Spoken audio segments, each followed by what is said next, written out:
नमस्कार, मैं हूं श्वेता सिंह। कहते हैं कि कोई भी व्यक्ति किसी पर भी विश्वास कर सकता है, लेकिन जब पैसों की बात आती है तो आप हर किसी पर विश्वास नहीं करते।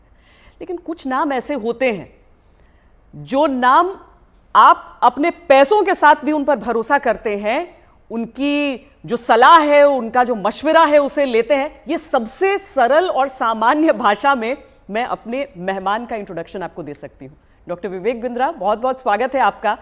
और ये बहुत बड़ा कॉम्प्लीमेंट होता है, क्योंकि लोग जनरली अपने पेरेंट्स की, अपने भाइयों की, अपने बहनों की, इनकी बातों पर विश्वास करते हैं। जब अपने पैसे की बात आती है बहुत सोच समझ कर सोचते हैं कि पता नहीं कुछ गलत एडवाइस न दे दे।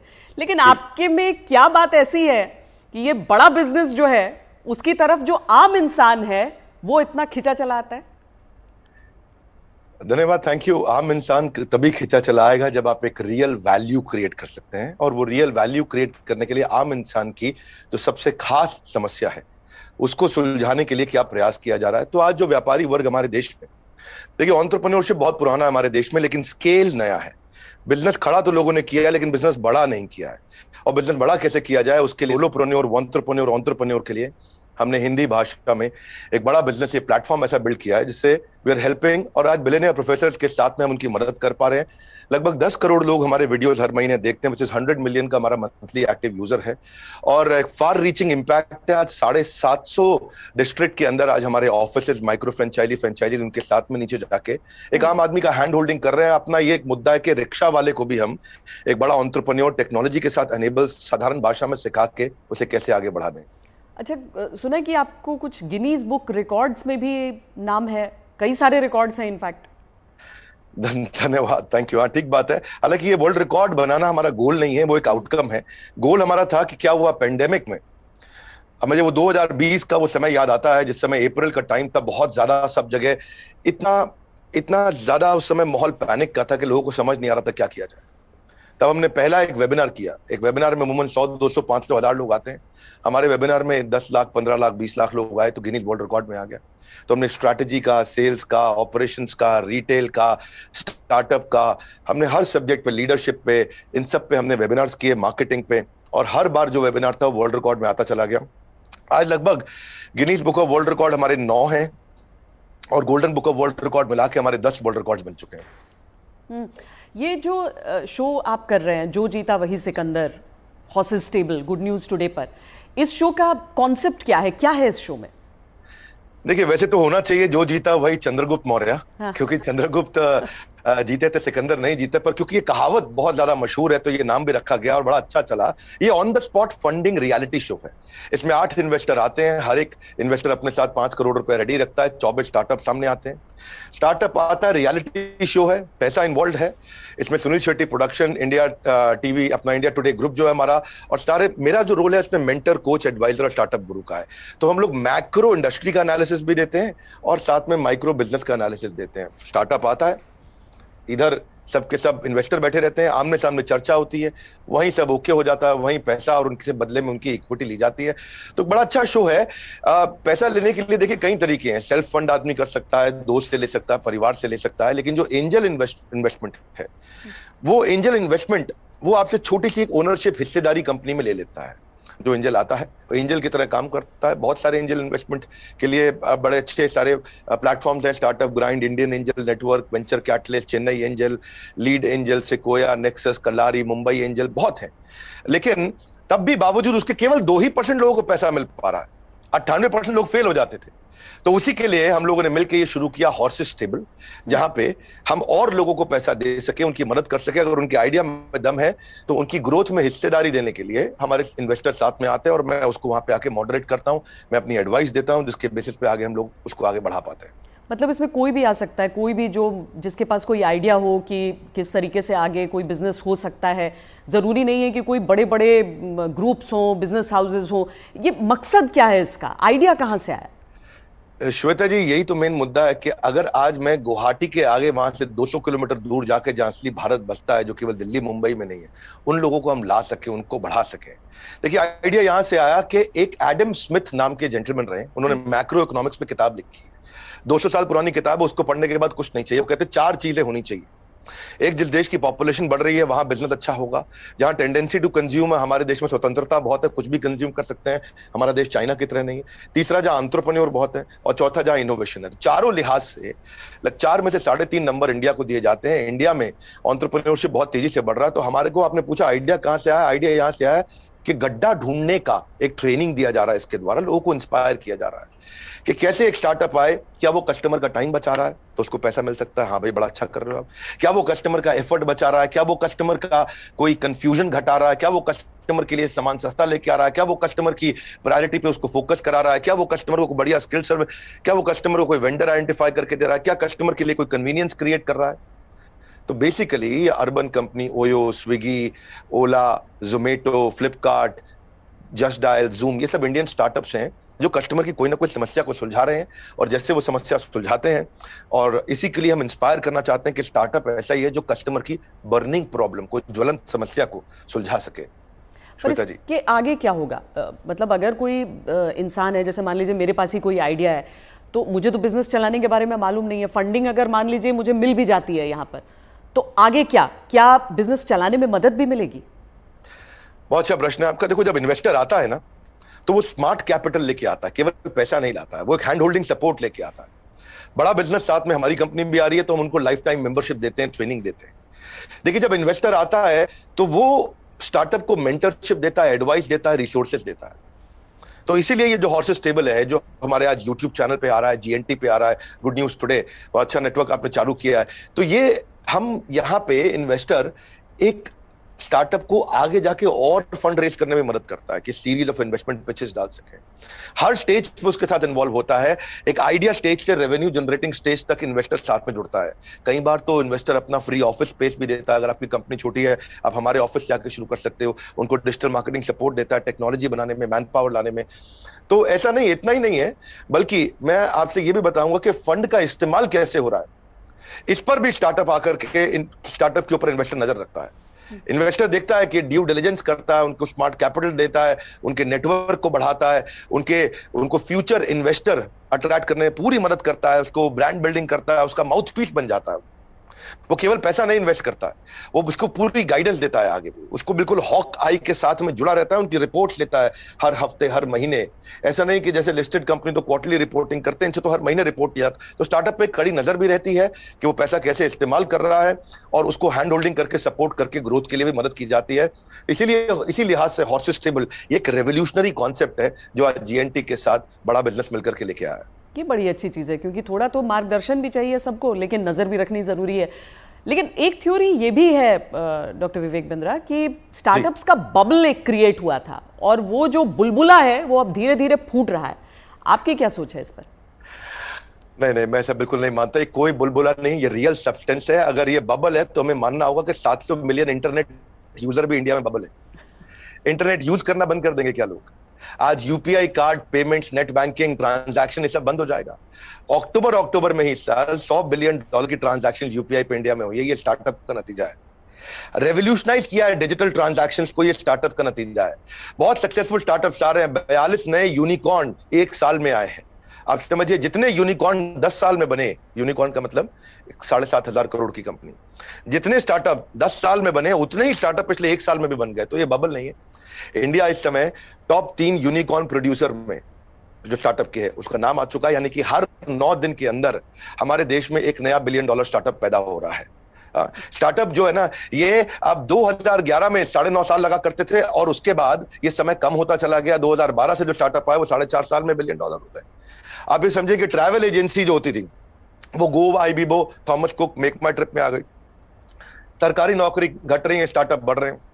पेपर अब डिजिटल हो गया है, किताबें किंडल में मूव कर गई हैं, बिजली अब सोलर होती जा रही है, रिटेलर अब अमेजॉन, फ्लिपकार्ट और रिलायंस पे मूव कर गया है, गाड़ियां ड्राइवरलेस हो रही हैं, ब्लॉकबस्टर सीडी को खत्म करके यूट्यूब, अमेजॉन प्राइम, नेटफ्लिक्स आ गया है, सेल फोन के बिल अब घट रहे हैं, इंटरनेट के बिल बढ़ रहे हैं, गाड़ियों की सेल घट रही है, ओला उबर बढ़ रहा है, रेस्टोरेंट शटडाउन हो रहे हैं, ऑनलाइन फूड डिलीवरी बढ़ रहा है। आज बच्चों को जो है ऑनलाइन स्टडीज उनकी बढ़ गई है, प्राइवेट कोचिंग घटती जा रही है। इसका मतलब क्या है, जो स्टार्टअप है ना वो एक रेवोल्यूशन है। पहले कबूतर चिट्ठी लेके जाता था, आज व्हाट्सएप चिट्ठी लेके जा रहा है। इसके बीच में बहुत लंबी जर्नी थी, और सिलिकॉन वैली में कम से कम 15 स्टार्टअप ऐसे बैठे हैं जो व्हाट्सएप के खात्मे की तैयारी कर रहे हैं। और नेक्स्ट जो रेवोल्यूशन आएगा, नेक्स्ट सिलिकॉन वैली, आने वाले समय में बेंगलुरु से शुरू होकर के भारत से ही आगे निकलेगा। वाह, क्या बात। लेकिन कई स्टार्टअप्स फेल भी तो होते हैं, कई स्टार्टअप्स फेल हो जाते हैं, इसकी वजह क्या रहती है? श्वेता देवी, ऐसा स्टार्टअप फेल होने के मेन 8-10 बड़े कारण होते हैं। पहला तो कोई डिफरेंशिएशन ना हो, आप वही कर रहे हो जो बाजार में सब कर रहे थे। दूसरा, फोकस की कमी हो, सारी चीजें करने में लगे हैं, फोकस नहीं है। तीसरा, उनकी एग्जीक्यूशन की स्पीड कमी है। चौथा, अगर बिजनेस अच्छा ले भी आए तो रेकरिंग रेवेन्यू नहीं है, वो कस्टमर के साथ माल दो पैसा लो रिश्ता खत्म। रेकरिंग रेवेन्यू यानी कि बार बार उसके साथ ट्रांजैक्शन होना चाहिए। पांचवा, कि वो अपनी टीम अच्छी नहीं बना पाते, दे हायर पुअरली, और एक कमजोर टीम लेके आते, एक कैटेगरी टीम नहीं बिल्ड करते।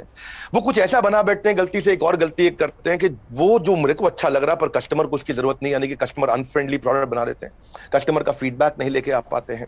पैशन नहीं होता है, प्रॉफिट के चक्कर में चले गए लेकिन पैशन नहीं है। ये बड़ा जरूरी है। आंसर बड़ा महत्वपूर्ण है। जो आज व्यूअर देख रहे हैं उनको ये समझना चाहिए कि अगर बिजनेस मॉडल और रेवेन्यू मॉडल कमजोर है, प्री मैच्योर स्केल किया, बिजनेस खड़ा हुआ नहीं, बड़ा करने पहले निकल गए, बिना टेक्नोलॉजी के स्केल किया और उसके चक्कर में फिर आपने कर्जा भी ले लिया, तो फिर जो है वो एग्जीक्यूशन और स्लो होगा, प्रॉफिट और कैश फ्लो खत्म होगा और फिर कैश बर्नआउट के बाद आप फंड भी रेज नहीं करेंगे। यही मुख्य कारण होते हैं कि स्टार्टअप फेल होते हैं। तो पहले बिजनेस को खड़ा करना है, बाद में बिजनेस को बड़ा करना है। क्या हम समझे कि एक स्टार्टअप कल्चर है अब और ये डेवलप हो रहा है, और ऐसे में भविष्य से आपकी क्या उम्मीदें हो जाती हैं?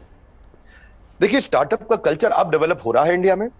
पिछले काफी समय से हम ऑब्जर्व कर रहे थे, नंबर 1 पे सिलिकॉन वैली, न्यूयॉर्क सिटी, उसके बाद London, Chicago, Los Angeles, Seattle, Boston, Berlin, Tel Aviv Israel में जो है, और सिंगापुर। यही केवल 10 शहर थे दुनिया के अंदर जहां स्टार्टअप्स बिल्ड हुआ करते थे। अब अचानक बेंगलुरु बहुत तेज आगे आया। हम जो पीछे थे अब हम आगे बढ़ रहे हैं। परंतु क्यों हम पीछे रह गए थे और भविष्य में कैसे आगे बढ़ेंगे उसको समझते हैं। हम पीछे इसलिए रह गए क्योंकि हमारा इंडियन एजुकेशन सिस्टम बहुत कमजोर था। इंसान को रोटी कपड़ा मकान के अलावा सबसे ज्यादा जरूरी है शिक्षा, और यहाँ पे ग्रेजुएट इतने प्रोड्यूस हो रहे हैं जितने कंज्यूम नहीं हो रहे थे। Real time corporate campus experience नहीं है, पढ़ाई पुरानी है, स्टैग्नेंट सिलेबस है, कन्वेंशनल थियोरेटिकल क्लासरूम अप्रोच थी। इस चक्कर में अंडर एम्प्लॉयमेंट जो है वो अनएम्प्लॉयमेंट से ज्यादा बड़ी समस्या है। आज राजनेता लोग सबके सब हमारे यहाँ पॉलिटिक्स में अनएम्प्लॉयमेंट की बात करते हैं, लेकिन अंडर एम्प्लॉयमेंट कितनी बड़ी बात है कि अब ग्रेजुएट पोस्ट ग्रेजुएट को 14,000 रुपए की तनख्वाह मिलती है, पीएचडी होल्डर को आज अगर 20,000 की तनख्वाह मिल रही है तो कितना बुरा हाल है। लो इंडस्ट्री डिमांड है, इनकॉम्पिटेंट फैकल्टी है, जो कॉलेज में पढ़ा रहा है उसको पढ़ाना नहीं आ रहा, कॉलेज में प्रोफेसर वो बन रहा है जिसको कोई नौकरी नहीं मिल रही है। तो स्टूडेंट की एस्पिरेशन बहुत थी, प्रिपरेशन यहाँ थी, प्रिपरेशन है नहीं, एस्पिरेशन बहुत ज्यादा है। उस चक्कर में हमने हार्वर्ड के प्रिंसिपल्स को इंडिया में अडॉप्ट किया कि 80% case study, 10% project, 5% lecture, 5% learning. ये है 100% का पूरा मॉडल। और आप जो है, ये जो आपने आपका बेसिकली प्रश्न है कि कल्चर डेवलप हो रहा है। हाँ, अब ये कल्चर डेवलप हो रहा है। ओरिजिनल क्वेश्चन आपका यही है कि कल्चर ऑफ इनोवेशन आ रहा है, और इससे ना इकोनॉमिक एक्टिविटीज, मनी सर्कुलेशन अपने आप इंप्रूव होता है, और इससे देश में फर्क आ रहा है। मेरा कंक्लूजन यही है कि लोगों के पास आइडियाज हैं, कैपेबिलिटी है। हमने जो ये शुरू किया है हॉर्सेस टेबल, जो जीता वही सिकंदर, ये एक ऐसा रेवोल्यूशनरी कॉन्सेप्ट है जिससे एक आम आदमी को भी ना मन में ये फीलिंग आ गया है, यार आइडिया देने पे पैसा मिल सकता है तो मुझे भी कुछ करना चाहिए। केवल आइडिया देने पे पैसा मिल रहा है, भैया तो कमाल हो गया है, मैं भी आता हूं, मैं भी आगे बढ़ता हूं। बड़ा उत्साह इस समय बढ़ रहा है देश का। हमारे यूट्यूब चैनल पे हमको बहुत फीडबैक्स मिल रहे हैं, जीएनटी पे मैंने देखा बहुत से फीडबैक्स मिल रहे हैं, लोग बहुत पसंद कर रहे हैं, शेयर रेट बढ़ गया, वीडियो कंजम्पशन रेट बढ़ गया। नहीं, आप बहुत सही बात कह रहे हैं, क्योंकि 12वीं कक्षा की इकोनॉमिक्स जब हम पढ़ते हैं तो उसमें अनएम्प्लॉयमेंट में तो कई चैप्टर्स हो जाते हैं, अंडर एम्प्लॉयमेंट सिर्फ एक सबहेड के तौर पर नजर आता है। लेकिन बहुत बड़ी समस्या है, देश में टैलेंट की कमी नहीं है, टैलेंट पूल है हमारे सामने। लेकिन कोई ऐसा रोड मैप आपको नजर आता है कि जो प्रतिभा है युवाओं की, उसके हिसाब से उन्हें मौके मिल सके? रोड मैप एक ही है कि आज बच्चों को लैक ऑफ क्लैरिटी है, उनको प्रोफेशनल करियर सब्जेक्ट कोर्स इसके बारे में जानकारी नहीं है। तो रोड मैप केवल एक ही है कि उसको कंटिन्यूअस लर्निंग का मतलब है कंटिन्यूअस अर्निंग। उसको अपने साथ एक डिसिप्लिन बिल्ड करके अपने साथ मूक यानी कि मैसिव ओपन ऑनलाइन कोर्सेज दुनिया भर में आ गए, लगातार सीखने से खाली दिमाग खुले दिमाग में परिवर्तित हो जाएगा। अब जो anyone who keeps on learning he will stay young forever, ये हेनरी फोर्ड ने बोला है। बड़ा बिजनेस भी इसीलिए आया, दुनिया भर में कॉर्पोरेट ट्रेनिंग हो रही थी, स्किल डेवलपमेंट हो रहा था, K-12 की बात हो रही थी, टेस्ट प्रिपरेशन हो रहे थे, बायजूस, वेदांतु सब आ गए, लेकिन एक आम आदमी के लिए, व्यापारियों के लिए सिखाने के लिए कुछ नहीं था। तो रोड मैप ये है कि आपको आज लर्निंग पे फोकस करना चाहिए। हमने भी उस गैप को समझा, हमने देखा कि कस्टमर के पास आज टाइम नहीं है, क्वालिटी टीचर नहीं है, हिंदी भाषा के अंदर कंटेंट नहीं है, मिनिमम एजुकेशन रिक्वायरमेंट पूरी नहीं कर पाते, आज MBA कॉलेजेस तो बहुत महंगे हैं, MSME के मेंटर नहीं है। तो मैंने उसके लिए हमने बड़ा बिजनेस चालू किया कि लोग आकर के सीखे वहां। क्या मॉडल है? Any time, anywhere, any device. कोई मिनिमम एजुकेशन नहीं चाहिए, वीडियो, वॉइस, वर्नाक्युलर, आपका टाइम हम सेव करेंगे ताकि आप सक्सेस मिले आपको इजी टू यूज कर दिया है। सारे business planning tool, framework, agreement, उनको डॉक्यूमेंट, स्ट्रैटेजी शीट, हर एक चीज बना के हैंड होल्डिंग के साथ, कोई भी सब्जेक्ट में फंसे वो, strategy, sales, HR, finance, customer service, funding, operations, technology, marketing, admin, legal, production, इस सब में उसको मदद करते हैं ताकि वो आकर के सीखे। तो बेसिकली रोड मैप ये है कि आदमी को सीखना चाहिए। हमने ऐसा किया है कि हमने 750 रुपए महीने पे एक एग्जीक्यूटिव एमबीए उसको कराना शुरू कर दिया है। 1500 रुपए महीने पे हमने एक अडल्ट को एमबीए कराना शुरू कर दिया है। सिखा कौन रहा है मेरे साथ? मेरे प्रोफेसर एक कैटेगरी है, केंटारो, Patanjali, Amul, Morgan Stanley, Somani, Apollo, Ford Motors, इन सबके चेयरमैन हमारे साथ जुड़े हुए सिखा रहे हैं। Dainik Bhaskar, Lal Path lab, Xiaomi, HDFC limited, जब इनके चेयरमैन एक अच्छा बिलियनियर प्रोफेसर आके सिखाता है और वो लर्निंग देता है और इतनी अफोर्डेबल प्राइस पे देता है, तो उससे रेवोल्यूशन आ रहा है। यही कारण है कि आज देश में बहुत सारे लोग हमारे साथ जुड़े हैं, जिसके कारण हम वो सीख पा रहे हैं, आ रहे हैं। तो रोड मैप सब लोग को मेरा एक ही मैसेज है कि अगर आपको अर्निंग बढ़ानी है तो पहले लर्निंग बढ़ानी होगी। क्योंकि अमूमन ऐसा होता है कि कुछ बड़े बिजनेस हाउसेस, हम सब टाटा बिरला को देखते हुए बड़े हुए, लेकिन वो मोनोपोली है इतना भी समझ में आया, कुछ कठिन शब्द लोग सीखते गए, लेकिन इतना भी साथ में सीखा कि सारा कंट्रोल इन्हीं के हाथों में रहेगा। लेकिन क्या ये स्टार्टअप कल्चर जो है वो बिजनेस डाइवर्सिफिकेशन में मदद कर सकता है? श्वेता देवी, अब जमाना बदल गया है। पहले $1 बिलियन कंपनी बनाने में जो 50 साल लगते थे, 5 साल में बन जाती है। जो हमारे यहाँ टॉप रैंकर सबसे बड़े अरबपति 1950 में थे, उनमें से अब कोई दिखाई नहीं पड़ता है टॉप अरबपति की लिस्ट में हमारे देश में। अचानक जमाना बदल गया है। इनफैक्ट सन 2000 तक भी Naukri.com, मेक माई ट्रिप, इनको 14 साल लगे $1 बिलियन कंपनी बनने में। पर आप उसके बाद देखिए, फ्लिपकार्ट, पॉलिसी बाजार, जोमेटो आया तो इनको 14 साल नहीं लगे, ये 8.5 साल में $1 बिलियन हो गए। पर उसके बाद में देखिए, नाइका, ओयो, उड़ान और ओला इलेक्ट्रिक आया, ये 2 साल 3 साल में $1 बिलियन कंपनीज हो गए। तो अब जो है वो कॉर्पोरेट्स की बपौती नहीं रह गया है बिजनेस। अब पहले हुआ करता था कि बड़ी मछली छोटी मछली को खा जाया करती थी, आज बहुत सारी छोटी मछली मिलकर बड़ी मछली को खा जाती हैं, और उसी रेवोल्यूशन में हम कंट्रीब्यूट कर रहे हैं साथ में। डॉक्टर बिंद्रा, बहुत मज़ा आया आपसे बात करके। और एक चीज़ मैं कहूँगी कि आमतौर पर क्या है कि ये बिजनेस के कॉन्सेप्ट्स जो हैं उसमें अंग्रेजी का इतना इस्तेमाल होता है कि आम लोग कनेक्ट नहीं कर पाते हैं। आंकड़ों का इतना इस्तेमाल होता है कि लगता है कि यार ये तो हमारे बूते की बात नहीं है। आप इतने सिंपल तरीके से समझाते हैं, मुझे लगता है इसीलिए ऐसी चीज़ों पर भी लोग आपकी बात को समझते हैं, आपकी बात को मानते हैं। और ये जो जी, हर एंकर के साथ भी उतना अच्छा नहीं लगता जितना श्वेता देवी आपका इम्पैक्ट है और आज तक का इम्पैक्ट है। मैं तो मतलब मानता हूं उस बात को कि आज तक जितना न्यूट्रल और जितना अच्छा चैनल रहा है, और खास तौर से जो आपने इन्फ्लुएंस क्रिएट किया, तो आपको बहुत बहुत बधाई, धन्यवाद। आपने इतना समय लगाया आज लोगों को इन महत्वपूर्ण पहलुओं पर हम चर्चा कर सके। Thank you so much, thank you so much. धन्यवाद श्वेता देवी, थैंक यू।